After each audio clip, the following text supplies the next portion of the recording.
Ministro de Obras Públicas considera troca dirigente e a EDTLP lá a solução do problema aí Matelacan. Relaciona a preocupação os deputada da bancada CNRT, Delise Freire Santos, que questiona o desempenho do serviço dirigente da TLP, também considera a eletricidade continua a matelaca em capital dele. Ministro de Obras Públicas Sateten, problema a matela os meios dirigentes Sira, mas sistema no equipamentos de tuan ona makalo a matelakan. Governante ne Sateten, ni mandato hili dirigente Sira la hareba corca partido, mas hareba emane capacidade ne beia.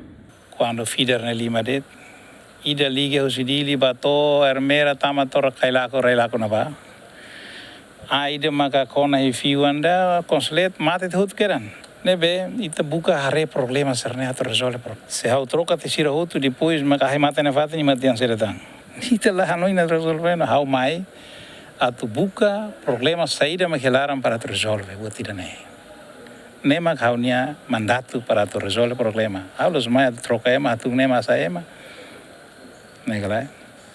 E ali até sema serviço do dia que se seria tava sai. Então tu me senti maroan. Primeiro-ministro foi até neona, alerta ona kata sema serviço do dia continua serviço. La bel hareba corne nema cori de mais faz saputi hutine amos dia tau fal corne ida mais sai mai amos ti farine ita na sauna lava na be. Negalai. Ita precisa ema matene kata serviço.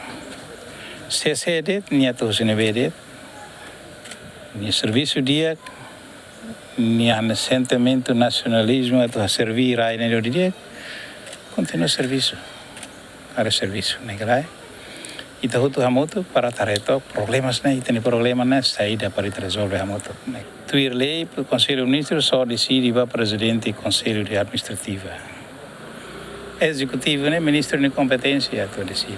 Lembra Falicata que em outubro tinha reunião rural no Senado, o governo lhe encontro o Conselho Ministro decidia para Paulo da Silva o cargo presidente do Conselho de Administração e Eletricidade de Timor-Leste, empresa pública, no nome Fali Marito Ferreira, no dar ninia sucessor para mandato tinha nomeação Marito Ferreira no dar presidente do Conselho de Administração e Eletricidade de Timor-Leste, empresa pública, né? Tama e a vigor e a Loron Ida, novembro tinha reunião rural no Senado. Simão Ximenes, bem-vindo Ximenes, GMN.